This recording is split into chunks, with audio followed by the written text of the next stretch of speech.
Hi students. तो आज इस वीडियो लेक्चर में हम प्रीवियस ईयर प्रॉब्लम्स करेंगे एआईपीएमटी या नीट में पूछी हुई, और हमारा टॉपिक है capacitance.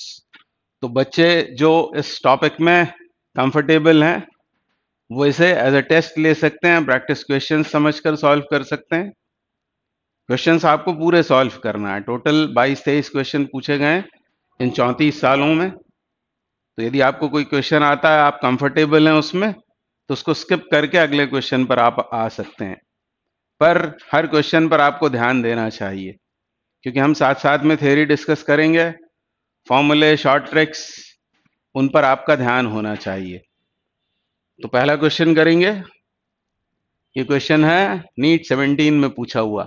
A capacitor is charge by a battery, the battery is removed and another identical अनचार्ज capacitor is connected in parallel, the total electrostatic energy of the resulting system. तो इसको हम ट्रिक से सॉल्व करते हैं, theory से solve करते हैं। In fact trick नहीं है वो, आपको पता होगा, लैंग्वेज से आप समझ रहे होंगे कि यह है रीडिस्ट्रीब्यूशन ऑफ चार्जेस का क्वेश्चन। एक कैपेसिटर को चार्ज किया और उसके बाद अनचार्ज कैपेसिटर था दूसरा आइडेंटिकल, उसके साथ पैरेलल में इसको कनेक्ट किया, तो चार्जेस का रीडिस्ट्रीब्यूशन होगा। और आपको पता होगा कि रीडिस्ट्रीब्यूशन में हमेशा एनर्जी का होता है लॉस, एनर्जी हमेशा डिसिपेट होती है। तो आप ऑप्शंस पर यदि ध्यान देंगे तो यहां लिखा हुआ है इंक्रीजेस बाई अ फैक्टर 4। हमको चाहिए क्या है? हमको चाहिए इलेक्ट्रोस्टैटिक एनर्जी उस सिस्टम की रीडिस्ट्रीब्यूशन के बाद। तो क्या रीडिस्ट्रीब्यूशन के बाद एनर्जी बढ़ सकती है? नहीं, तो ये ऑप्शन नहीं होगा, ये भी नहीं होगा, इंक्रीजेस बाई अ फैक्टर 2। और एनर्जी का लॉस तो हमेशा ही होता है, क्योंकि वो चार्ज फ्लो होगा और फ्लो होने में कुछ energy, heat energy, sound energy के फॉर्म में खर्च हो जाएगी, उसका लॉस हो जाएगा, यानी ये भी नहीं हो सकता। तो ऑप्शन 2 करेक्ट हो जाएगा। मतलब आपको कुछ भी नहीं करना है, नो सॉल्विंग इज रिक्वायर्ड। वो आंसर से कुछ इस तरह के हैं। पर मान लो डिक्रीज वाले 2-3 आंसर होते तो फिर आपको उसको एक्चुअली सॉल्व करना पड़ता। पर ये बात आपको दिमाग में तभी आएगी जब आप वेल प्रैक्टिस्ड होंगे। तो इस ट्रिक के ऊपर बिल्कुल भरोसा नहीं करें, हम इसको सॉल्व करके देखते हैं। A capacitor is charge by a battery, तो मान लो वो कैपेसिटर है कैपेसिटी सी का, और उसको वोल्टेज वी तक चार्ज किया। बैटरी के साथ जब हम कनेक्ट करते हैं तो जब स्टेडी स्टेट आ जाती है तब क्या होता है? कैपेसिटर की प्लेट्स के बीच वही पोटेंशियल डिफरेंस होता है जो उस बैटरी का है। तो बैटरी यदि वी ईएमएफ की होगी तो कैपेसिटर के प्लेट्स के बीच भी पोटेंशियल डिफरेंस या वोल्टेज वी आ जाएगा। और एनर्जी कितनी स्टोर हो जाएगी? एनर्जी इसमें स्टोर हो जाएगी हाफ सी वी स्क्वायर के बराबर। तो ये तो पहले की बात। अब क्या किया उसने? अब इस कैपेसिटर को आइडेंटिकल कैपेसिटर के साथ में इस तरह कनेक्ट कर दिया पैरेलल में। तो ये कैसा था सेकंड वाला कैपेसिटर? ये तो था अनचार्ज, मतलब रीडिस्ट्रीब्यूशन ऑफ चार्जेस के पहले उसका पोटेंशियल जीरो था, चार्ज भी उस पर नहीं था। पर बाद में रीडिस्ट्रीब्यूशन के बाद क्या होगा? दोनों का पोटेंशियल कुछ कॉमन हो जाएगा। आप जानते होंगे कॉमन पोटेंशियल पर आ जाएंगे दोनों कैपेसिटर्स। और वो कॉमन पोटेंशियल कितना होगा? तो वो होगा total charge upon total capacity. Total charge कितना होगा? तो सी वी, जो पहले कैपेसिटर पर था, Q is equal to C V, याद रखना चाहिए हमेशा। और दूसरे वाले पर कितना था चार्ज? जीरो। और नीचे आएगी टोटल कैपेसिटी, मतलब 2C, यानी ये आ गया V/2। तो इस तरह हमने निकाल लिया, ये क्या निकाल लिया है? ये कॉमन पोटेंशियल। हमको चाहिए क्या है? हमको चाहिए बाद की energy, total electrostatic energy of the resulting system after the redistribution of charges. तो उसको कैसे निकालेंगे? Let us call it to be UF, final energy, half. ये याद आना चाहिए, C equivalent times V C square. V C is common potential. अब C equivalent कितना होगा इस सिस्टम का? 2C। पैरेलल में दो कैपेसिटर्स हैं सी के, तो ये हो जाएगा 2C। और वी सी स्क्वायर कितना होगा? वी सी स्क्वायर होगा वी स्क्वायर बाय 4। ऐसा हो गया ये। और इसको इसकी टर्म्स में लिखना है, तभी पता लगेगा कि किस फैक्टर से वो कम हो गई है एनर्जी। तो इसमें से मैं हाफ सी वी स्क्वायर को बिल्कुल बाहर कर देता हूं, ये है इनिशियल एनर्जी। और अब फाइनल कितनी हुई ये जानने के लिए, ये 2/4 है तो यहाँ फैक्टर क्या आएगा, यहाँ आएगा हाफ। तो इस तरह से यूएफ कितना हुआ, यूएफ हुआ UI/2, मतलब जितनी एनर्जी थी वो फैक्टर 2 से कम हो गई, यानी decreases bye A factor 2 will be the correct answer. तो आपको ये भी मालूम होना चाहिए, और ये बहुत पॉपुलर क्वेश्चन है, इवन जेई में भी ये पूछा जा चुका है। तो अगला क्वेश्चन करते हैं, question number 2। A capacitor of 2 microfarad is charged as shown in the figure. When the switch S is turned to position 2, the percentage of its stored energy dissipated as। तो यहां आप देख रहे हैं कि एक 2 माइक्रोफैरेड कैपेसिटर है और स्विच की पोजीशन जब 1 होगी तब क्या होगा, तब इसके अक्रॉस वोल्टेज आ जाएगा V स्टेडी स्टेट में आने के बाद। और ये जो 8 माइक्रोफैरेड का कैपेसिटर है ये तो ओपन सर्किट में, इसका कुछ नहीं होगा, इसके ऊपर इनिशियल चार्ज होगा 0। और जब स्विच को पोजीशन 2 में ले आएंगे तब ये चार्ज्ड कैपेसिटर 2 माइक्रोफैरेड का, ये अनचार्ज कैपेसिटर 8 माइक्रोफैरेड के साथ आ जाएगा पैरेलल में। तो क्या होगा, रीडिस्ट्रीब्यूशन ऑफ चार्जेस या रीडिस्ट्रीब्यूशन ऑफ एनर्जी, और उसमें होगा एनर्जी लॉस। तो हमको पहले इनिशियल एनर्जी निकालना पड़ेगी सिस्टम की कितनी है। तो सिस्टम की इनिशियल एनर्जी कितनी होगी, तो इनिशियल एनर्जी है हाफ CV² के फॉर्मूले से इसकी कैपेसिटी। तो इसको फैरेड में कन्वर्ट करने की जरूरत नहीं है, इसको माइक्रोफैरेड में ही रहने दें, और V²। तो बस होगा ये कि एनर्जी होगी माइक्रोजूल में, माइक्रोजूल में आ जाएगी, कोई बात नहीं। अब क्या करेंगे, अब आपने किया ये कि इस स्विच को पोजीशन 2 में ले आए। तो जैसा मैंने पहले कहा, ये चार्ज कैपेसिटर, ये अनचार्ज रीडिस्ट्रीब्यूशन ऑफ चार्जेस में लॉस ऑफ एनर्जी का फॉर्मूला याद आना चाहिए आपको। अब फाइनल नहीं निकालना है आपको, क्योंकि आपको ये बताना है कि लॉस जो हुआ है वो इस एनर्जी का कितना परसेंट है, ये हमको फाइंड करना है। तो हम लगाएंगे लॉस ऑफ एनर्जी का फॉर्मूला। तो मैं आपको याद दिलाता हूं, ये फॉर्मूला याद आना चाहिए आपको, C1 C2 upon 2 times C1 plus C2 into V1 minus V2 whole square. ये फॉर्मूला याद आना चाहिए। माइनस कहाँ चला गया, तो माइनस इसलिए नहीं लगाया कि हम लॉस ही बोल रहे हैं इसे। तो बस C1 C2 यानी प्रोडक्ट ऑफ कैपेसिटीज, तो कितना आएगा 2 टाइम्स 8 नीचे 2 addition of these 2 into V1 मतलब V, और V2 वो तो 0 होगा क्योंकि वो तो अनचार्ज था 8 माइक्रोफैरेड, यानी यहां आ जाएगा V²। बस ये आ गया आपके पास लॉस। और फिर आपको एक्चुअली बताना ये है, ये बतलाना है आपको। कभी फ्रैक्शनल यदि चेंज पूछ लेंगे तो फिर सिर्फ इतना बताना है, इंटू 100 करने पे परसेंटेज लॉस आएगा। तो इसको डिवाइड कर देना, इस वाली इक्वेशन को इससे डिवाइड करना है आपको। तो क्या कर सकते हैं, यहीं आप बोलें तो यहीं कैंसिल आउट कर देते हैं, लिख लेते हैं इसको। तो क्या लिख लें यहाँ, ये 2 तो कैंसिल कर दें, 8V²/10 ये आएगा न्यूमरेटर में। डिनोमिनेटर में ये 2 भी कैंसिल, तो V² आएगा डिनोमिनेटर में, और इसमें कर दें 100 का मल्टीप्लीकेशन। ये V² कैंसिल आउट, 10 से 10 बार कैंसिल होकर परसेंटेज में आंसर आ जाएगा आपका 80%, यानी 80% है energy loss total stored energy का। ऑप्शन 3 करेक्ट हो जाएगा, 3 करेक्ट हो जाएगा। तो इसमें आप ना तो तुक्का लगा पाएंगे और ना ही आप कोई ट्रिक विक लगा पाएंगे। उसके लिए ये फॉर्मूला आपको पता होना चाहिए। या फिर आप ये करते कि फाइनल एनर्जी निकालते सिस्टम की कॉमन पोटेंशियल और C इक्विवेलेंट से, हाफ C इक्विवेलेंट V² से, और फिर घटाते इसको इसमें से उसे, फिर लॉस निकालकर फिर डिवाइड करते। बेहतर है कि ये फॉर्मूला याद रखें, फॉर्मूला कई बार काम आता है। इसमें ज्यादा से ज्यादा आप ये कर सकते हैं कि 0% को इग्नोर कर सकते हैं, मतलब तुक्का लगाना भी है तो 1, 2 या 3 में से लगाएं, और ओवर स्मार्ट ना बनते हुए। नहीं तो कुछ लोगों को लगता है एनर्जी लॉस 80% कैसे हो सकता है, ये पॉसिबल नहीं है, तो हम तो 20% लगाएंगे। तो ऐसा कुछ दिमाग में कुछ भी शॉर्ट ट्रिक वाट्रिक लगाने के चक्कर में ना पड़े। वो अनएक्सपेक्टेड आंसर आया उसका 80%। करते हैं अगला question.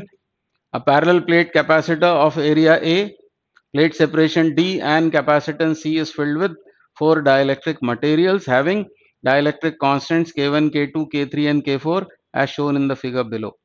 If a single dielectric material is to be used to have the same capacitance C in this capacitor, then its dielectric constant K is given by. तो किस तरह सॉल्व करते हैं इन क्वेश्चंस को आप जानते होंगे, बहुत सारा कैलकुलेशन होगा। नीट 16 में क्वेश्चन पूछा था और अनफॉर्चुनेटली इनमें से कोई भी ऑप्शन करेक्ट नहीं है, तो बच्चों की बहुत मेहनत हुई होगी और वो कंफ्यूज भी बहुत हुए होंगे, हालांकि उनको बोनस मार्क्स मिले होंगे। पर इसका करेक्ट आंसर क्या होगा ये हमको जानना है, तो अभी इसको मैं डिस्कस करूंगा। इस पूरे डिस्कशन को आपको ध्यान से सुनना चाहिए, तो सिमिलर टाइप के क्वेश्चन आने पर आपसे वो करेक्टली जल्दी बनेंगे। तो पूरा डिस्कशन बहुत पेशेंस के साथ आपको सुनना चाहिए। तो आप यहां देख रहे हैं ये एक कैपेसिटर है जिसका प्लेट एरिया ए दिया है, सेपरेशन है डी, यानी उस कैपेसिटर की प्लेट्स कौन सी हैं, तो ये हैं उसकी प्लेट्स। तो यहां एक बैटरी हम कनेक्ट कर लेते हैं पहचान के लिए। और फिर हुआ क्या, जब ये 4 डाइलेक्ट्रिक्स फिल किए उस कैपेसिटर में, तो इन डाइलेक्ट्रिक्स ने प्लेट्स के बीच के रीजन को 4 पार्ट्स में डिवाइड कर दिया। इन अदर वर्ड्स ये 4 कैपेसिटर्स बन गए हैं। जैसे इस कैपेसिटर की यदि बात करेंगे तो प्लेट एरिया A/3 हो गया है और separation between the plates D/2 हो जाएगा। इसी तरह ये क्या है, तो ये एक ऐसा कैपेसिटर है जिसके प्लेट्स के बीच की सेपरेशन D/2 हो जाएगी और प्लेट एरिया A हो जाएगा। इस तरह 4 कैपेसिटर्स बन गए हैं और वो किस तरह अरेंज्ड है ये जानने के लिए क्या करेंगे हम, इस पर्टिकुलर क्वेश्चन के लिए बता रहा हूं आपको मैं कि इस K4 को ऐसे 3 रीजन्स में हम डिवाइड कर देते हैं। और फिर इसे देखें, ये 2 कैपेसिटर्स आपस में किस तरह जुड़े हैं, तो ध्यान देना चाहिए जो इंटरफेस है, ये इंटरफेस यदि D से परपेंडिकुलर है या प्लेट के पैरेलल है, आपने ध्यान से सुना होगा, ये जो इंटरफेस है जहां ये दोनों डाइलेक्ट्रिक्स मीट हो रहे हैं, वो इंटरफेस D से यदि परपेंडिकुलर है या प्लेट से पैरेलल है, तो समझना चाहिए कि वो आपस में किस तरह से कनेक्टेड है, वो है सीरीज में। तो K1 और इस K4 का सिमेट्री की वजह से बोल रहा हूं मैं, K4 का 1/3 उसको बोल सकते हैं K4/3, ये आपस में कैसे हैं, सीरीज में। ये कहा मैंने आपसे कि K1 और K4 का 1/3 यानी K4/3 ये जो है ये किस तरह से कनेक्टेड है आपस में, तो ये है सीरीज में। यहां जो कैपेसिटर बनेगा और यहां जो बनेगा वो आपस में कैसा होगा, सीरीज में। अभी आप ध्यान से सुनना, बाद में ये बहुत आसान हो जाएगा आपके लिए सॉल्व करना। Same is true with these two, K2 and K4। K2 comes in series with K4/3। K4/3 मैं क्यों लिख रहा हूं कि इसकी जो कुछ कैपेसिटी होगी उसका ये 1/3 होगा सिमेट्री की वजह से। और यहां ये दोनों कौन कौन, तीसरा कौन, K3 और K4/3, तो ये आपस में कैसे हो जाएंगे, ये हो जाएंगे सीरीज में। और फिर यहां जो 3 कैपेसिटर्स बनेंगे इक्विवेलेंट हम निकालेंगे इन दोनों का, K1 in series with K4/3, K2 in series with K4/3 and K3 in series with K4/3। फिर वो जो 3 सेट्स बनेंगे, जैसे इनका इक्विवेलेंट हम मान लें CX, इसको मान लें CY और इसको मान लें CZ, तो ये आपस में कैसे हो जाएंगे, ये हो जाएंगे आपस में पैरेलल में। क्योंकि ये जो इंटरफेस है ये कैसा है, तो ये है प्लेट से परपेंडिकुलर। ये कैसा था, प्लेट से पैरेलल, D से परपेंडिकुलर। ये कैसा है, तो ये है प्लेट से परपेंडिकुलर, D से पैरेलल। 4 बार आप भले उस पर विचार करना, तभी आप ये आइडेंटिफाई कर पाओगे कि वो पैरेलल है कि सीरीज है ना, तभी आपको पता लगेगा। इसको आप कई बार इसके ऊपर विचार करना। हालांकि इस तरह का क्वेश्चन आने की पॉसिबिलिटी कम है, इतना कॉम्प्लिकेटेड थोड़ा आसान ही आपसे पूछा जाएगा। पर ये डिस्कशन आप मेहरबानी करके ध्यान से सुने। अब ये पहले हमने डिसाइड कर लिया, ये सब मन में करना होता है, मतलब इतना समय आपको वहां नहीं लगेगा, वहां तो ये सब आपको वैसे दिमाग में चल रहा होगा आपके। अब क्या करें, अब हम निकालेंगे इन दोनों की कैपेसिटी और ये फाइंड आउट करेंगे, ठीक है।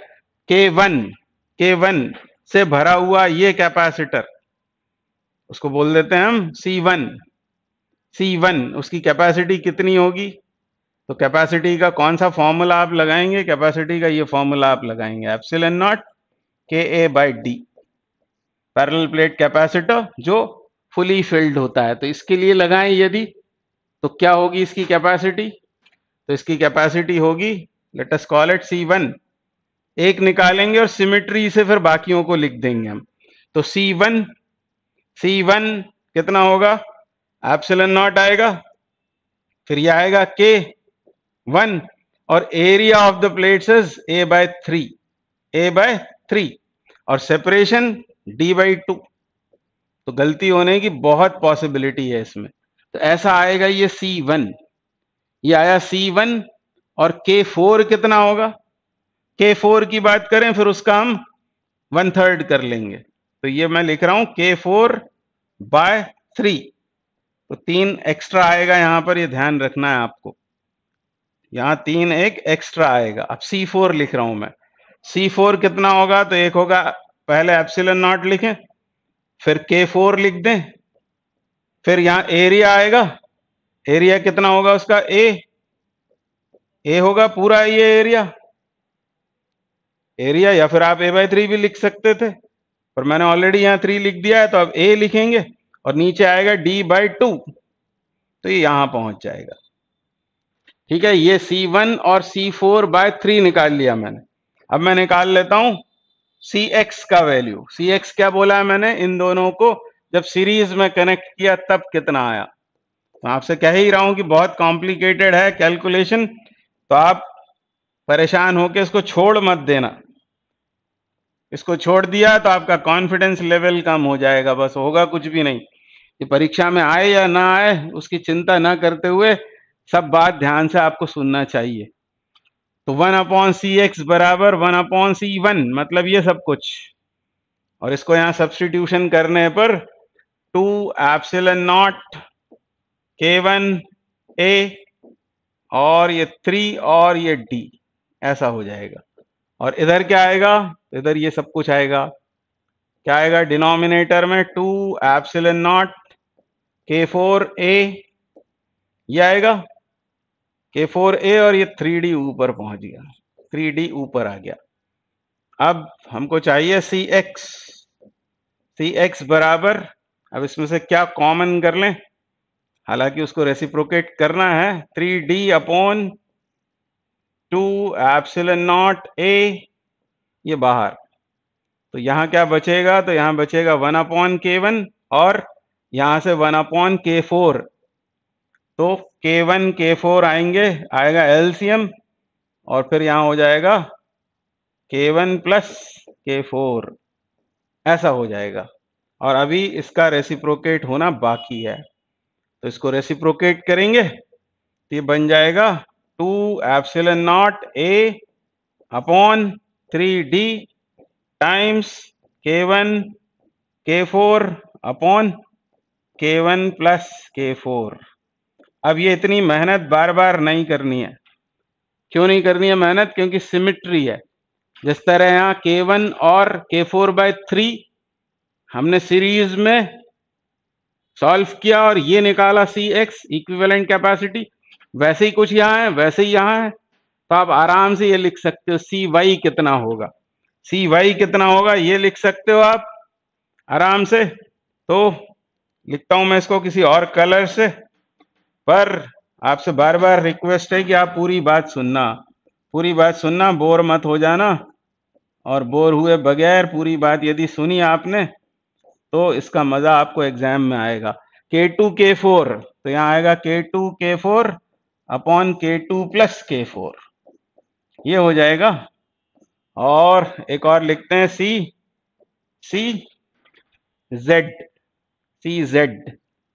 CZ कितना होगा, तो 2 एप्सिलॉन नॉट A/3D ये तो जेई एडवांस लायक सवाल है जो आपसे गलती से पूछ लिया गया है। K3 K4 K3 K4 upon K3 plus K4।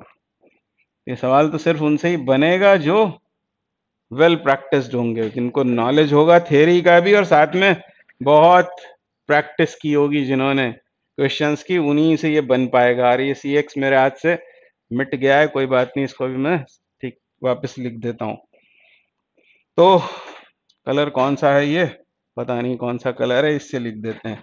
तो ये था CX बराबर 2 epsilon not A upon 3D, ऐसा हो जाएगा। अब क्या हुआ, अब जैसा मैंने कहा था कि ये तीनों हो गए पैरेलल में, और पैरेलल में तो बस इक्विवेलेंट ऐसे निकलता है।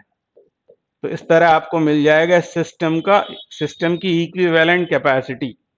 पर हमको तो चाहिए इक्विवेलेंट डाइलेक्ट्रिक कांस्टेंट, उसकी बात लास्ट में करेंगे। तो अब वापस इन तीनों को हमें ऐड अप करना है। तो ऐड अप करने में क्या होगा, ये सब बाहर आ जाएगा, 2 epsilon not A upon 3D, ये बाहर आ जाएगा।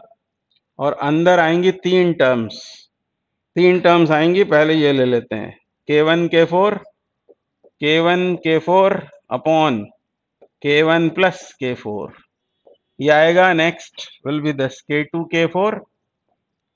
K4 upon K2 plus K4, and the third term would be K3 K4 upon K3 plus K4, ये आएगा। ये आया C इक्विवेलेंट, ये है C इक्विवेलेंट। अब हमको क्या चाहिए, K इक्विवेलेंट। तो यदि मान लें कि इन चार डाइलेक्ट्रिक्स को भरने की बजाय एक ही डाइलेक्ट्रिक भरा हुआ है K इक्विवेलेंट वाला, तो completely filled parallel plate capacitor का फॉर्मूला लगाते समय आप ये लिखेंगे epsilon not K equivalent A upon D, है ना, इस तरह से लिखेंगे आप। तो बस आपका आंसर आ जाएगा। C इक्विवेलेंट आपको क्या लिखना चाहिए, एप्सिलॉन नॉट, फिर क्या आएगा, A आएगा, D आएगा, और यहां आएगा K इक्विवेलेंट। और आप जब इन दोनों को इक्वेट कर दोगे तब आपको मिल जाएगा ये K इक्विवेलेंट। ये 2 भी आएगा, 3 भी आएगा, 2 आएगा, 3 आएगा, उसके अलावा ये सब कुछ आएगा। फाइनल आंसर आपका ये हो जाएगा 2/3 times K1 K4 upon K1 plus K4 plus K2 K4। अब मैं फालतू में ही लिख रहा हूं, आप देख ही रहे हैं बोर्ड पर उसको। तो ये आंसर आपका हो जाएगा K3 K4 upon K3 plus K4।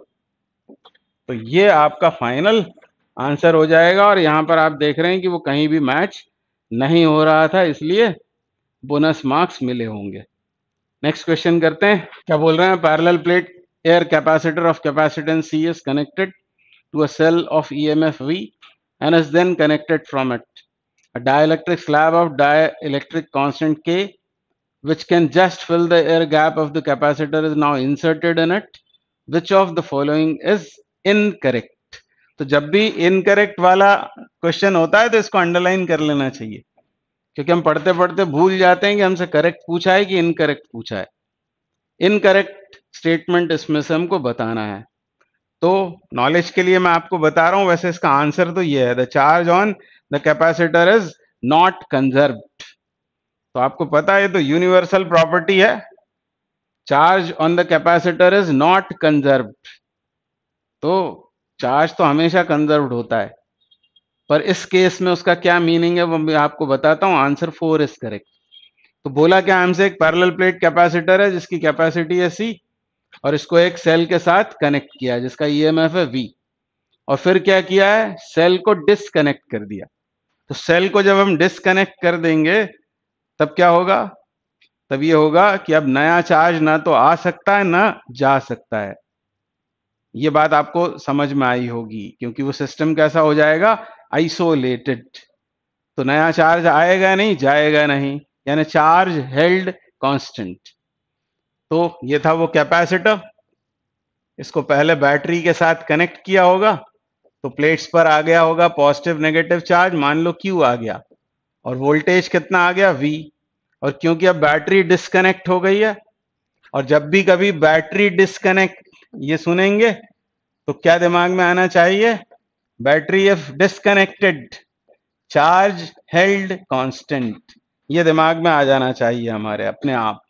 Charge held constant मतलब आप समझ गए, चार्ज अब कहीं जाएगा नहीं, कहीं से आएगा नहीं। और फिर क्या बोला है, डाइलेक्ट्रिक इसमें फिल कर दिया, इस तरह से वो डाइलेक्ट्रिक के भर दिया कंप्लीटली। ऐसा करने से क्या होगा, ऐसा करने से कैपेसिटी यदि पहले कितनी थी C0, तो अब कितनी हो जाएगी, अब हो जाएगी वो KC0। यानी दो फर्क पड़ेंगे, चार्ज कांस्टेंट हो जाएगा, Q इज कांस्टेंट। तो मान लो ये चार्ज है Q0 पहले का, तो Q0 कांस्टेंट हो गया और कैपेसिटी हो गई K टाइम्स। ये दो फर्क आएंगे। आगे क्या बोल रहे हैं, आगे बोल रहे हैं इनमें से स्टेटमेंट कौन सा इनकरेक्ट है, ये हमको बताना है। तो पहला देखें, पोटेंशियल डिफरेंस चेक करते हैं हम। सबसे पहले ऑप्शन 1 पोटेंशियल डिफरेंस। नया पोटेंशियल डिफरेंस क्या होगा, तो नया चार्ज अपॉन नई कैपेसिटी, न्यू पोटेंशियल डिफरेंस। ये सब हरकतें करने के बाद, बैटरी को डिस्कनेक्ट करके डाइलेक्ट्रिक स्लैब को पुट करने के बाद, अब नया पोटेंशियल डिफरेंस या वोल्टेज क्या होगा, तो new charge upon new capacity. नया चार्ज कितना है, तो नया चार्ज तो वही पुराने के ही बराबर है, पर नई कैपेसिटी अब कितनी है, वो है KC0। और यदि Q0 अपॉन C0 यदि पूछें आपसे, तो वो क्या है, तो वो है पुराना वोल्टेज। मतलब ये वाला वोल्टेज जो पहले लगाया गया था वो कैसा हो गया, वो K टाइम्स डिक्रीज हो गया। तो ये स्टेटमेंट तो करेक्ट है, यानी ये हमारा आंसर नहीं है। फिर the energy stored in the capacitor decreases K times, इसको चेक करते हैं एनर्जी को। तो एनर्जी के लिए कौन सा फॉर्मूला लगाए हम, Q²/2C, क्योंकि अब चार्ज के बारे में हमको पता है। और ये कोई जरूरी बात नहीं है, आप QV भी लगा सकते हो, हाफ CV² लगा सकते हो, आपकी मर्जी है। पर ये मैंने इसलिए प्रेफर किया क्योंकि हमको चार्ज के बारे में पता है। ये नया चार्ज स्क्वेयर्ड अपॉन नई कैपेसिटी इंटू 2, ये है नई एनर्जी। तो Q का क्या हुआ, Q कैसा हुआ, वो तो कांस्टेंट है, यानी इसको लिखूंगा मैं Q0²। और इधर क्या आएगी, नई capacity, that is KC0, and Q² upon C0 with 2 is initial energy, say it was U0 earlier upon 2। तो एनर्जी क्या हो गई, 2 नहीं K। तो एनर्जी कैसी हो गई, K टाइम्स कम हो गई। This statement is also correct. And change in energy stored is half CV² 1/K-1। तो ये कहां से आया, इस पर विचार करना। वैसे मैं बता सकता हूं आपको, आपकी यदि सुनने की यदि आपकी इच्छा हो तो मैं आपको बता देता हूं कि ये कहां से आया। ये क्या है, change in energy stored. Change in energy stored हमको निकालना है CV² की टर्म्स में। तो मैं आपको बताता हूं कहां से आया ये फॉर्मूला। और ये वैसे भी बड़ा अच्छा फॉर्मूला है, इससे क्वेश्चंस बनते हैं, इसके ऊपर आ भी चुका है इनफैक्ट क्वेश्चन। तो पहले एनर्जी कितनी थी, तो पहले एनर्जी थी हाफ C0 V0²। ये एनर्जी थी पहले CV की टर्म्स में। और अब फाइनल एनर्जी कितनी हो जाएगी, तो फाइनल एनर्जी होगी हाफ, यहां आएगा, और अब C नहीं आएगा, बल्कि क्या आएगा, बल्कि आएगा KC0। और पोटेंशियल डिफरेंस का भी हमने देखा था, वो K टाइम्स कम हो जाता है, तो V0² अपॉन K² हो जाएगा वो। तो ये एक K इससे कैंसिल, एक कैंसिल हो गया, ये बोर्ड में कुछ गड़बड़ हो रही है, एक K कैंसिल, और क्या मिला हमको, हमको मिलेगा half C0 V0² upon K, यानी एनर्जी 1/K टाइम्स कम हो जाती है। ये हमने यहां जस्टिफाई किया। अब 1/K टाइम्स यदि वो कम हो जाती है, ऐसा बोलें, तो पहले यदि थी वो हाफ CV², हाफ CV², ये 2 बार इसलिए करना पड़ा क्योंकि मेरे जो वेरिएबल्स हैं थोड़े अलग हैं इससे। मैंने C0 V0 माना था इनिशियल कैपेसिटी और वोल्टेज को, इसलिए दोबारा कर रहा हूं। मतलब कुल मिला के जैसे ही आपको पता लगा कि एनर्जी 1/K टाइम्स कम हो जाती है, तो पहले कितनी थी वो यदि हाफ सी वी स्क्वायर थी तो 1/k टाइम्स वो अब कम हो गई है, कम हो गई है। तो हाफ सी वी स्क्वायर थी और half C V square by K ये कम हो गई है। तो हाफ सी वी स्क्वायर इसमें से बाहर करेंगे तो कितना मिलेगा आपको? 1 - 1/k, 1 - 1/k। ये तो हो गया। अब आपको लग रहा होगा कि ये सर ने गलत कर दिया। गलत नहीं किया है। मैंने क्या किया है, मैंने निकाला लॉस और ये यहां बोल रहे हैं चेंज। चेंज मतलब होता है फाइनल माइनस इनिशियल। तो इसमें से इसको सब्ट्रैक्ट करोगे तो वो आंसर आ जाएगा। क्योंकि के अभी नोन नहीं है, वो आएगा माइनस साइन के साथ में, क्योंकि आपको पता होगा कि के होता है हमेशा ग्रेटर देन 1। तो ये क्वांटिटी कैसी आएगी? Less than 1। Less than 1 -1 will yield something with minus sign. तो चेंज आएगा वो माइनस के साथ में आएगा। फाइनली अब ये क्वेश्चन यदि एग्जाम में आएगा तो हमको तो आंसर ये वाला लिख देना है, the charge on the capacitor is not conserved. ये तो मैंने इसलिए आपको बता दिया कि इन पर भी खूब प्रॉब्लम्स बनाई जाती हैं। ये जो फैक्ट्स यहाँ लिखे हुए हैं 1, 2 और 3 में, तो ये आया था CBSE AIPMT 2015 में आया होगा आपको समझ में। नेक्स्ट क्वेश्चन करते हैं। क्या बोल रहे हैं? Parallel plate air capacitor has capacity C, distance of separation between the plates is D, potential difference V is applied between the plates, force of attraction between the plates of the parallel plate air capacitor is। तो इस बहाने मैं आपको force का formula बता देता हूं कि वहां यदि आप भूल गए तो करेंगे क्या। तो आपको पता है कैपेसिटर में होती हैं 2 प्लेट्स, और ये भी पता है आपको कि पहली प्लेट पॉजिटिवली चार्ज होती है, दूसरी नेगेटिवली चार्ज। ये मैंने क्या लिख रखी है? ये सरफेस चार्ज डेंसिटीज। अब ये प्लेट 1 और ये प्लेट 2। अब जो फोर्स लगता है वो पहली प्लेट इस पर लगाती है और ये इस पर एग्जर्ट करती है न्यूटन के थर्ड लॉ से। दोनों एक दूसरे को अट्रैक्ट करती हैं और हमसे वही पूछा हुआ है, फोर्स ऑफ अट्रैक्शन।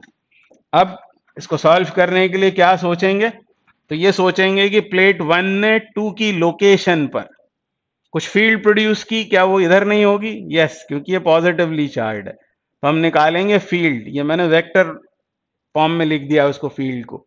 इधर एक्ट करेगी और इसके ऊपर चार्ज है नेगेटिव, और नेगेटिव चार्ज है तो इस प्लेट पर फोर्स आएगा opposite to that of field. मतलब इधर आएगा फोर्स, इधर लगेगा फोर्स। फोर्स होता है QE, वही फॉर्मूला यहां लगाना है हमको। तो ये फोर्स मैग्नीट्यूड में कितना होगा? तो इस पर प्रेजेंट चार्ज इनटू 1 ने 2 की लोकेशन पर प्रोड्यूस की हुई फील्ड, और वो आपको याद दिलाता हूं, वो होती है σ/2 एप्सिलॉन नॉट। क्योंकि हमसे तो यही पूछा हुआ है, इसने हमसे तो पूछा हुआ है फोर्स ऑफ अट्रैक्शन का सिर्फ मैग्नीट्यूड पूछा हुआ है। तो वेक्टर फॉर्म में करने की जरूरत नहीं, सोचना सिर्फ यही है कि इस प्लेट ने इस लोकेशन पर क्या फील्ड प्रोड्यूस की। तो यहाँ ये मत कहना कि एप्सिलॉन नॉट आता है, 2 भी आता है। ये सिंगल प्लेट की बात हो रही है, दोनों मिलकर बिटवीन द प्लेट σ/एप्सिलॉन नॉट फील्ड प्रोड्यूस करते हैं। तो इसने इसकी लोकेशन पर σ/2 एप्सिलॉन नॉट ये फील्ड प्रोड्यूस की। यहाँ कितना चार्ज प्रेजेंट है? मान लो Q। इसको अभी हम लिख देंगे एरिया के टर्म्स में।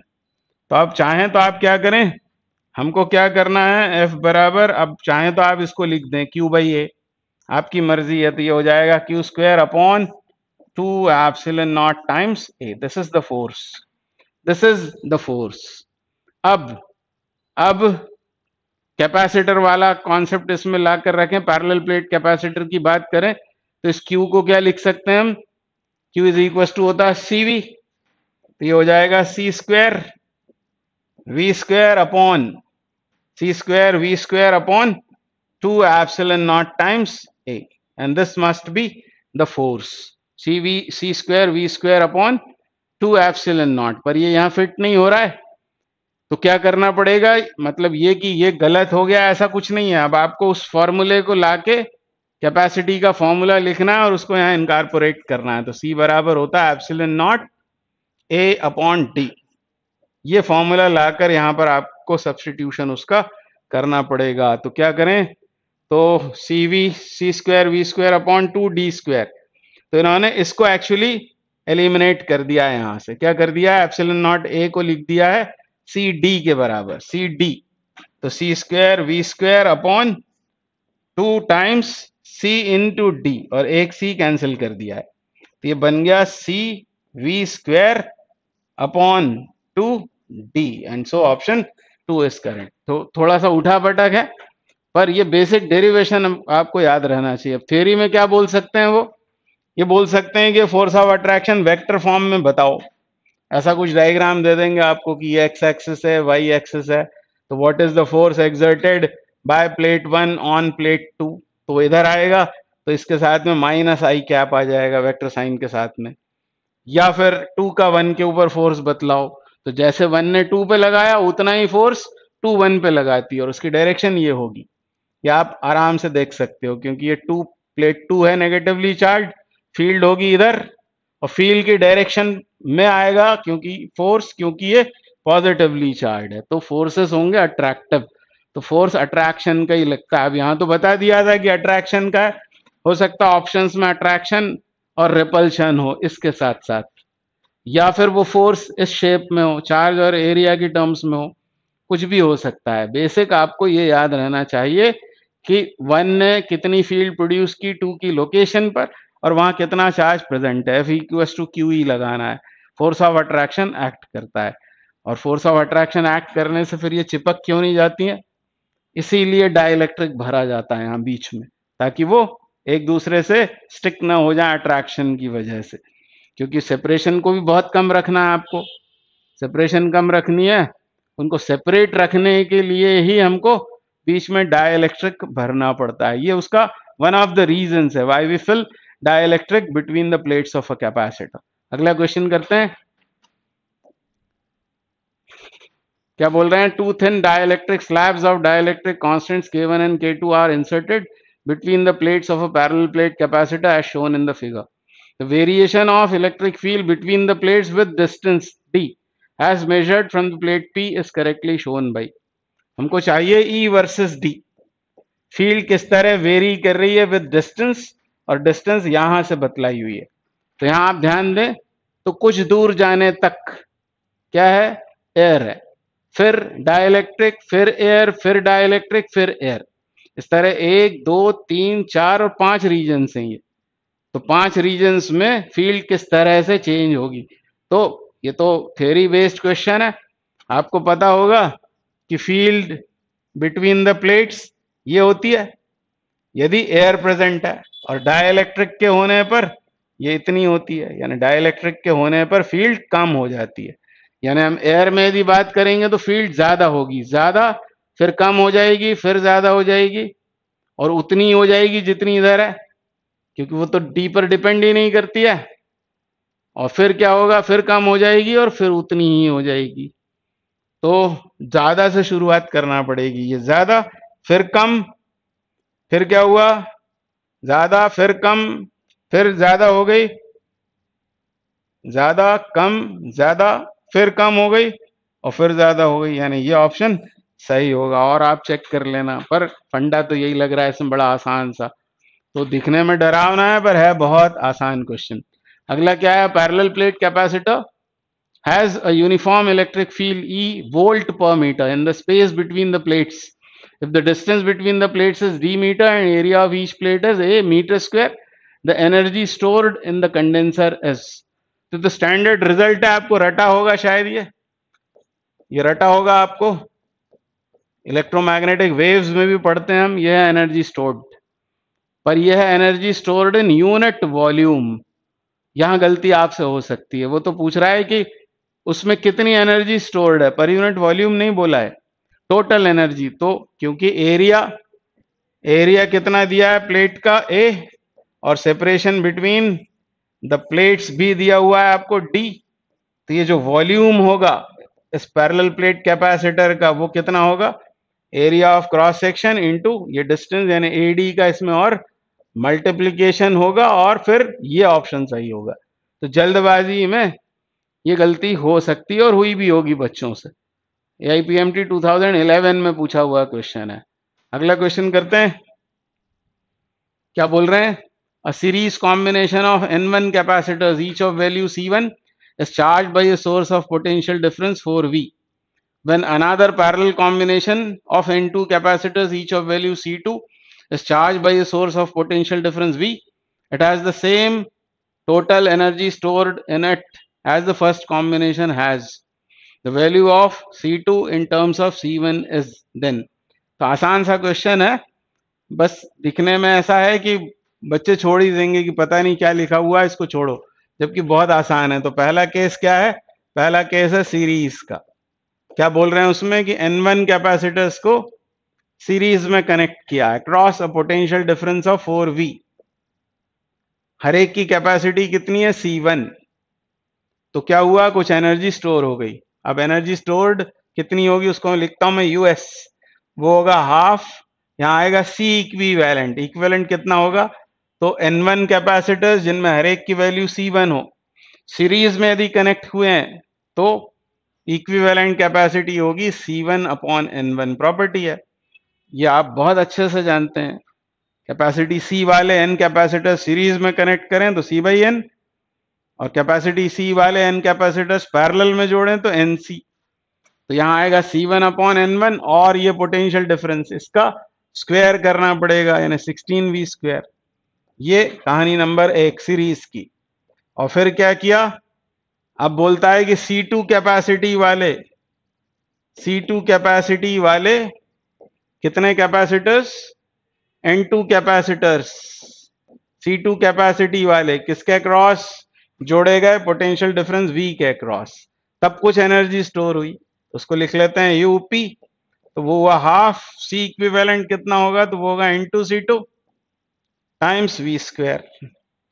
ये होगी एनर्जी स्टोर। और ये बोल रहा है कि ये दोनों एनर्जीज बराबर हैं, जितनी इधर स्टोर हुई उतनी इधर हुई। तो हमको बताना है C2 in terms of C1। तो दोनों बराबर हैं, ये हाफ कैंसिल, जब इक्वेट करेंगे तब V स्क्वायर कैंसिल। तो इधर कितना आ रहा है? 16C1 over N1। और इधर क्या आएगा? इधर आएगा N2C2, हमें C2 चाहिए, तो इधर N2 कर दें तो 16C1 अपॉन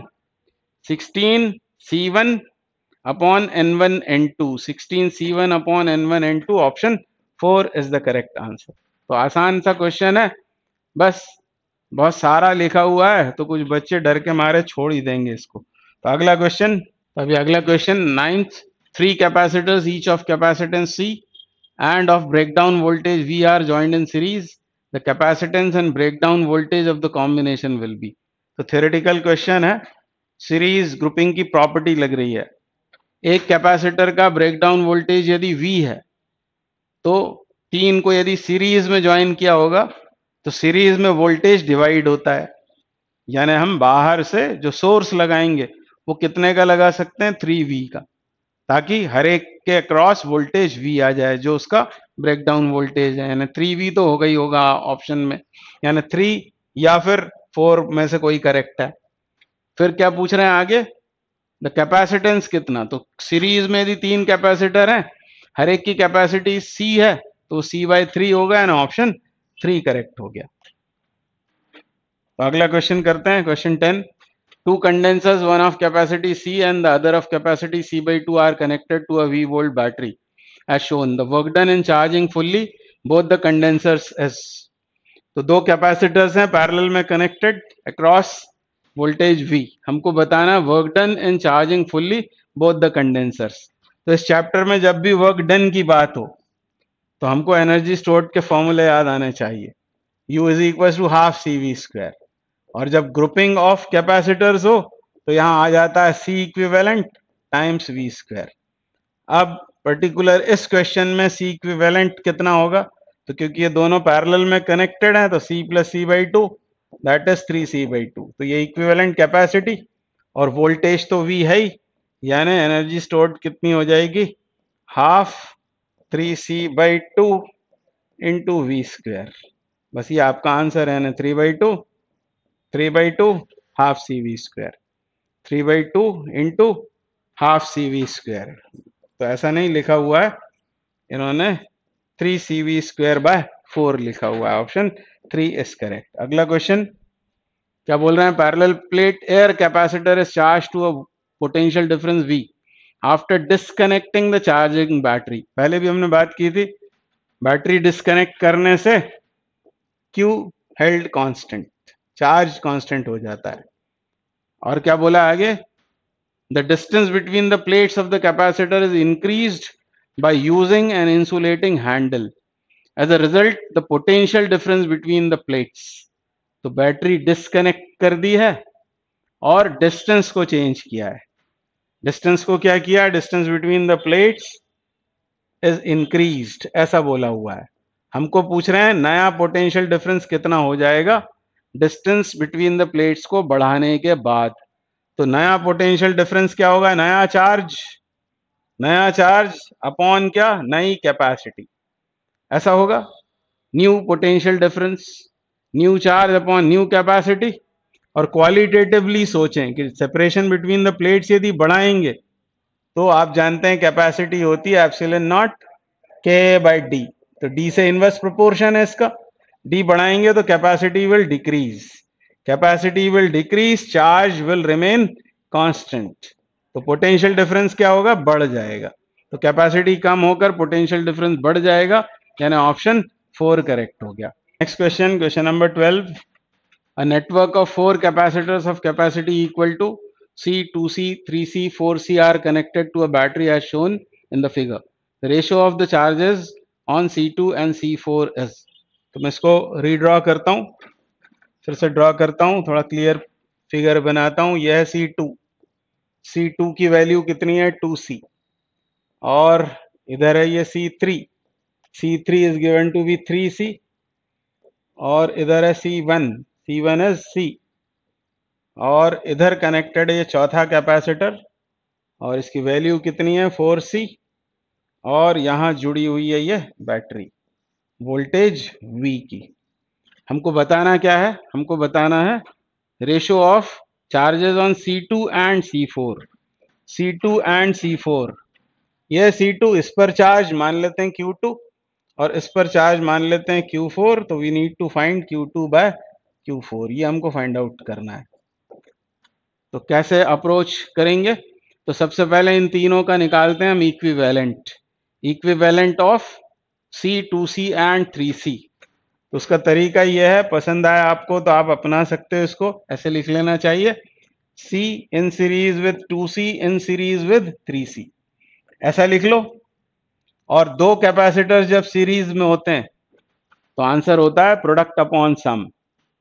ध्यान रहे कैपेसिटर्स हैं, कैपेसिटर्स इन सीरीज ये तीनों, तो इन दोनों को सॉल्व करें तो प्रोडक्ट तो होगा 2C² अपॉन सम क्या होगा 3C, एक C कट जाएगा ना, 2C bye 3 in series with 3C, और फिर चालू हो जाए C1 C2 upon C1 plus C2। तो 2C upon 3 into 3C upon addition of these two, like this, है ना। फिर क्या होगा, अब ये इसमें क्या करें, 3 काट दें तो ये बना 2C², और नीचे ये 3 ऊपर चला जाएगा, एलसीएम लेने के बाद ये बनेगा 9 और 2 होगा 11, और एक C कट गया, यानी हो गया 6C/11, 6C/11 ये पूरी चीज। और 6C/11 के साथ 6C/11 के साथ 4C और ऐड कर दो। क्यों ऐड कर दो, तब जाकर ये आपको मिलेगा, इसको डैश कर देता हूं मैं, क्योंकि ये तो इन तीनों का इक्विवेलेंट है, पूरे सर्किट का इक्विवेलेंट ये होगा। जब आप इसको जोड़ देंगे तो 11 से 44 और 6 ये बन गया 50, सही कर रहा हूं मैं, 44 और 6 50, 50C/11 इज C इक्विवेलेंट। और इससे क्या फायदा होगा, इससे फायदा ये होगा कि ये पता लगेगा कि आया कितना, बैटरी से चार्ज कितना आया, कितना ड्रॉ किया इस सर्किट ने, बैटरी से ये पता लगेगा। Q is equal to C equivalent into V, यानी 50CV/11 चार्ज आया यहां से। अब क्या होगा, इसमें कितना होगा, तो इसमें निकालना तो बहुत आसान है। क्यों, क्योंकि इसकी कैपेसिटी पता है और वोल्टेज ये होगा, यानी चार्ज होगा Q4 हो जाएगा कितना, Q4 विल बी 4CV, यानी इस ब्रांच में कितना घुसेगा, इसमें निकल आया है 4CV, बचा हुआ इसमें जाएगा, तो इसमें से इसको घटा देना है, तो हमको मिल जाएगा ये ये तीनों ही मिल जाएंगे। ये Q3 हो, मान लो ये हो Q1, तो Q1 Q2 Q3 ये तीनों बराबर होंगे क्योंकि ये तीनों सीरीज में कनेक्टेड हैं। तो बस इसमें से घटा देना है Q2 के लिए। Q2 will be total charge 50 CV by 11 minus 4 CV। तो कितना हुआ ये 44। तो ये हो गया 6 CV बाय 11। तो ये आ गया आपके पास में Q2 and this is Q4 and we need to find Q2 upon Q4। Q2 upon Q4 मतलब इसको 6 CV अपॉन 11 को 4 CV के साथ से डिवाइड कर देना है। तो CV विल कैंसल आउट और 2 से ये 3 बार और ये 2 बार, यानी 3/22 must be the correct answer. आ रहा है क्या सही? 3/22 ऑप्शन 2 करेक्ट हो जाएगा। तो हो सकता है ये मेरी मेथड थोड़ी लंबी हो गई हो और कोई तरीका आपको आता हो तो आप कर सकते हो, अदरवाइज मेरे ख्याल से तो यही तरीका उसका होगा और कोई ऑप्शन नहीं है। ऑप्शन होता तो मैं जरूर करता। आप क्या 13 में क्या बोल रहे हैं? 3 capacitors each of capacity 4 are to be connected in such a way that the effective capacitance is 6। This can be done by. तो ये तो आप आराम से कर सकते हैं। 3 कैपेसिटर्स दिए हुए हैं, किस वैल्यू के? 4 माइक्रोफैरड ईच। इसको किस तरह कनेक्ट किया जाए कि हमको सी इक्विवेलेंट मिले 6? तो क्या इन तीनों को सीरीज में लगा दें? नहीं, सीरीज में लगाएंगे तो वो 4/3 हो जाएगा। क्या पैरेलल में कनेक्ट कर दें? नहीं, पैरेलल में हो जाएगा 12। तो हमको कुछ मतलब 2 को सीरीज में, 1 को पैरेलल, या फिर 2 को पैरेलल 1 को सीरीज करना पड़ेगा। तो ये दोनों तो ऑप्शंस बिल्कुल नहीं है, इन दोनों में से कोई है। तो क्या करें? दोनों को चेक लगा सकते हैं आप, कंफ्यूजन हो तो। 2 को यदि आप सीरीज में लगाएंगे तो कितना आएगा? 2। 4 4 के 2 सीरीज में यानी 2, और 4 उसके साथ में पैरेलल में, तो 6 हो जाएगा ना। ऑप्शन 1 ही करेक्ट है। This is how we connect two capacitors in series, each of value 4 and the third one in parallel with this। तो ये हो जाएगा आपका काम। तो 4 4 के 2 सीरीज में, तो इक्विवेलेंट आएगा 2 और वो इसके साथ पैरेलल में है, इसलिए टोटल में वो 6 हो जाएगा। Option 1 is correct. अगला क्वेश्चन क्या बोल रहे हैं? Capacitor of capacity C1 is charged up to potential V and then connected in parallel to uncharged capacitor of capacity C2, final potential difference across each capacitor will be। तो ये अभी हमने किया था, कॉमन पोटेंशियल की बात हो रही है, ज्यादा टाइम खराब नहीं करना, लैंग्वेज से आप समझ गए।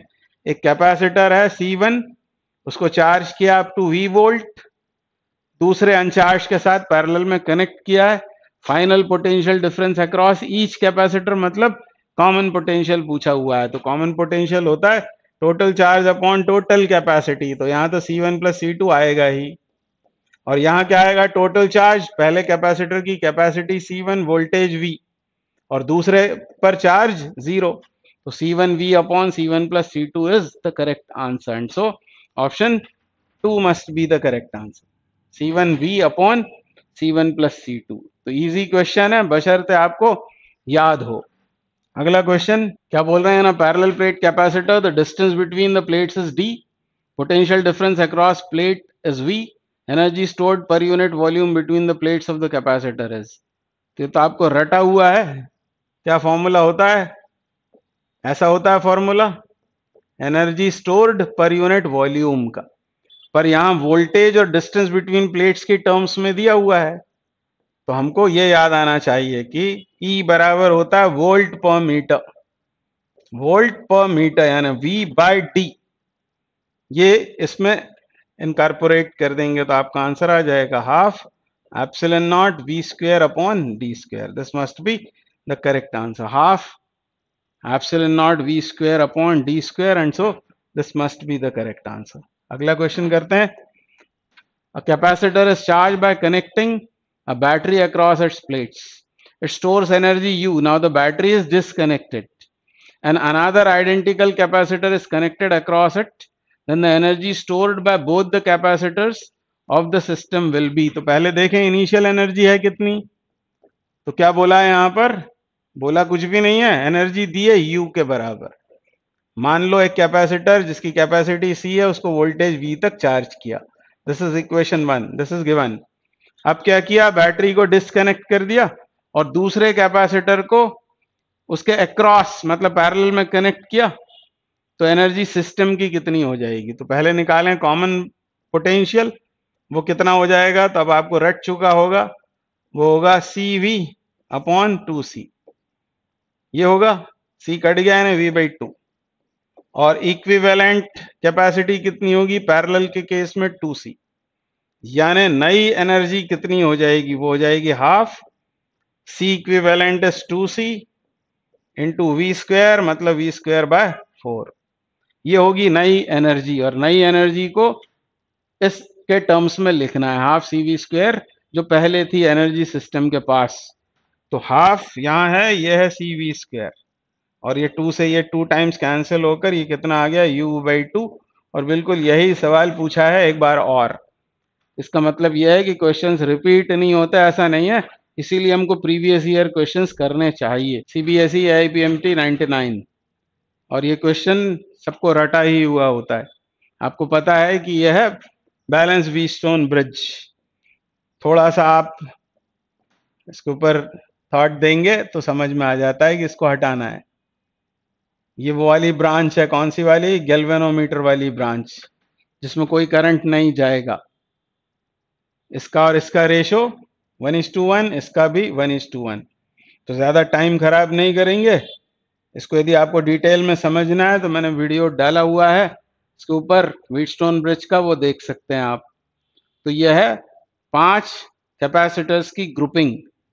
तो हम सीधे बोलेंगे कि यह व्हीटस्टोन ब्रिज है। और कैसा व्हीटस्टोन ब्रिज, यह है बैलेंस्ड व्हीटस्टोन ब्रिज। और जब वो आपको बैलेंस्ड है ये पता लग जाता है, तो इनको हटाएं, सॉरी इसको हटाएं और इन दोनों का बना लें सीरीज। तो 6 की सीरीज, एक कितने का, 3 का। ये दोनों सीरीज में, ये भी 3, और आपस में वो पैरेलल, यानी ऑप्शन हो जाएगा 1। यानी ज्यादा टाइम खराब नहीं करेंगे, पर ओवर कॉन्फिडेंस में अनबैलेंस्ड का भी आंसर इसी तरह ना निकाल दें हम, नहीं तो हम ध्यान ही नहीं देंगे। यहां पर यदि लिखा है मान लो 5, सपोज यहां 5 लिख दें और इधर लिख दें 5, तो फिर वो इसको नहीं हटा पाएंगे आप, फिर उसको आपको किरचॉफ लॉ से सॉल्व करना पड़ता है। तो वो क्वेश्चन भी आपको एक बार देख लेना चाहिए। तो अगला क्वेश्चन करते हैं, क्वेश्चन 18। क्या बोल रहे हैं, parallel plate condenser with oil, dielectric constant 2 between the plates has capacitance C। If oil is removed the capacitance of capacitor becomes. तो बहुत ही आसान क्वेश्चन है। एयर में कैपेसिटी यदि C0 हो, तो उसमें डाइलेक्ट्रिक भरने से उसकी कैपेसिटी हो जाती है KC0। तो हमको ये KC0 दिया हुआ है C के बराबर, और हमसे पूछा है कि जब ऑयल ड्रेन आउट हो जाता है, उसमें से निकाल देते हैं ऑयल, रिमूव कर देते हैं, तब कैपेसिटी कितनी हो जाएगी, तो वो बन जाएगा एयर कैपेसिटर। तो उसकी कैपेसिटी हो जाएगी C/K, यानी कैपेसिटी घट जाती है। ये भी यदि याद आ गया तो भी आप आंसर तक पहुंच जाओगे। C/2 is the correct answer. अगला क्वेश्चन करेंगे, the 4 capacitors each of 25 microfarad are connected as shown in figure. The DC voltmeter reads 200 volt. The charge on each plate of capacitor is। ये 4 capacitors, हर एक कितने का है, 25 microfarad का, और इस वोल्ट मीटर की रीडिंग बताई हुई है 200 वोल्ट।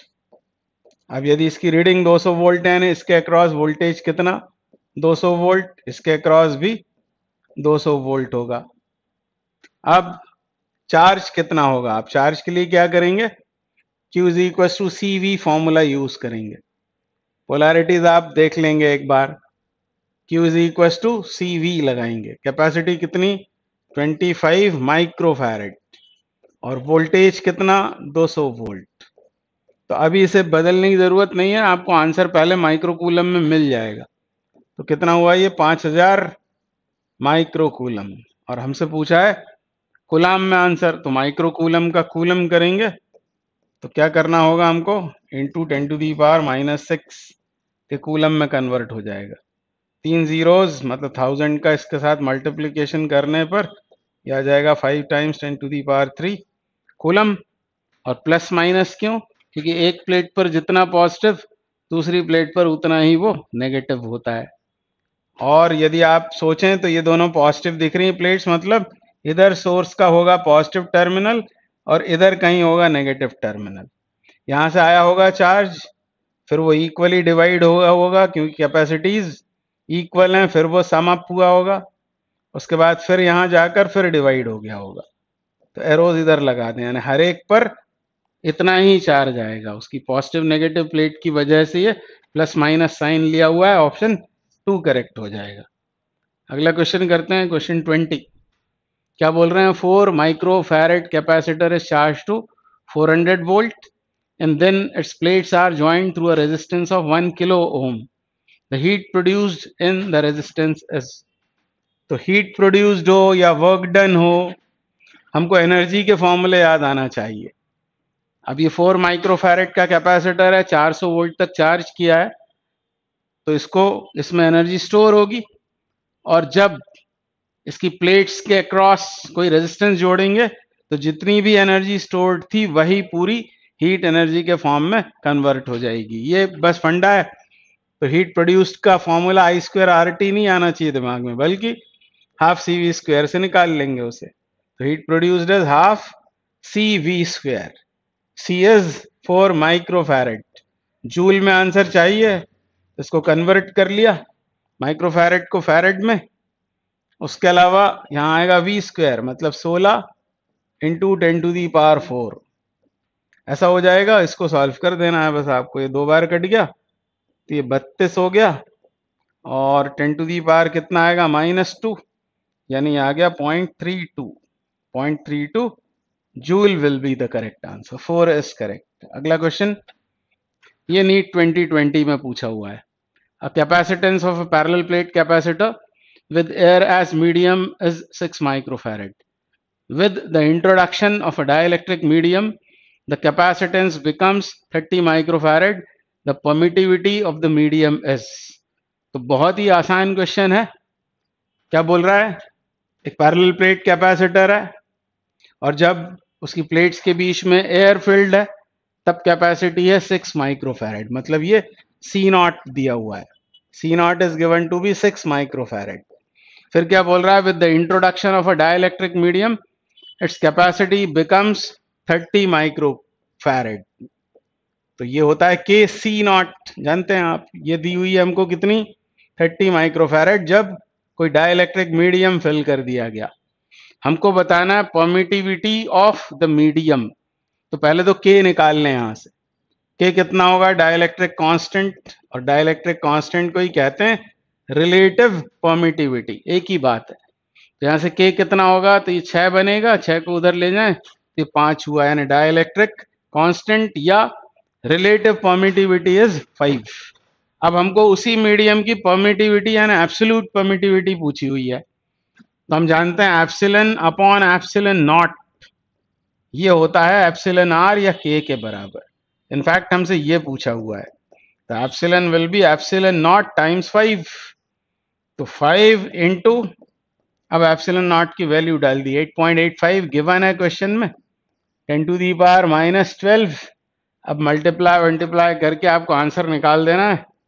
तो 8.85 में 5 का गुणा करना है, तो ये हो गया 25, हासिल क्या, 2 42 4 44 हो गया, ये 2 के बाद डेसिमल 44.25 टाइम्स 10⁻⁻12 एसआई यूनिट्स के साथ में। एसआई यूनिट्स के साथ, यूनिट्स तो मुझे लगता है सभी सेम दी हुई है, यूनिट्स को देखना ही नहीं है, बस ये डेसिमल पॉइंट को खसकाना है हमको। तो इसको यदि 2 प्लेसेस इधर ले जाएं और 0.44 बना दें तो 100 का हमने किया होगा डिवाइड, इधर 100 का मल्टीप्लीकेशन, तो 10⁻⁻10 होकर ये ऑप्शन करेक्ट हो जाएगा, ऑप्शन 3 इज करेक्ट। तो सावधानी से यदि पढ़ेंगे तो बहुत आसान सा क्वेश्चन है। तो अब अगला question, question 22, the electrostatic force between the metal plates of an isolated parallel plate capacitor C having a charge Q and area A is। सभी ऑप्शंस आप पढ़ेंगे तो डिस्टेंस का डिपेंडेंस पूछा हुआ है on force acting between the plates of a parallel plate capacitor. इसको आप खुद सॉल्व करना, ये हम पहले भी डिस्कस कर चुके हैं। इसका आंसर ये है, Q और A की टर्म्स में फोर्स का dependence on distance between the plates, तो it is independent of distance between plates if Q and A are known. C भी हमको पता है, तो आप इसको खुद करके देखना। अगला क्वेश्चन क्या है, ये 23वां क्वेश्चन, इसमें डिस्प्लेसमेंट करंट पूछा हुआ है। ये मैंने जानबूझ के यहाँ रखा हुआ है इस प्लेलिस्ट में, आई मीन पीपीटी में। ये क्वेश्चन आप करते हैं इलेक्ट्रोमैग्नेटिक वेव्स वाले चैप्टर में। डिस्प्लेसमेंट करंट जनरली नहीं पूछा जाता, पर नीट 19 में ये पूछा गया, तो इस क्वेश्चन को भी आपको जरूर देख लेना चाहिए इलेक्ट्रोमैग्नेटिक वेव्स वाले चैप्टर में, और मैंने भी अपने वीडियो में इसको सॉल्व कर रखा है। अगला क्वेश्चन, ये नीट 20 फेज 2 में पूछा हुआ, ये क्वेश्चन भी मैंने सॉल्व कर रखा है। ये पेपर पूरा डिस्कस किया है नीट 2020 का, फेज 1 का, फेज 2 का, दोनों पेपर आपको देखने चाहिए, यूट्यूब पर अपलोडेड हैं, उनको देखना चाहिए। इसका आंसर मुझे लगता है ये है, आंसर मुझे मालूम है 8/5, और इस तरह का क्वेश्चन आज भी हमने डिस्कस किया था बहुत डिटेल में, तो इसको आप खुद करने की कोशिश करें। नहीं आएगा समझ में आपको तो उस वीडियो में आप देख सकते हैं। अब नेक्स्ट टॉपिक लेंगे हम इलेक्ट्रोस्टैटिक्स, फील्ड पोटेंशियल, वो वाला चैप्टर, पहले वाला, force field and potential. Thank you very much.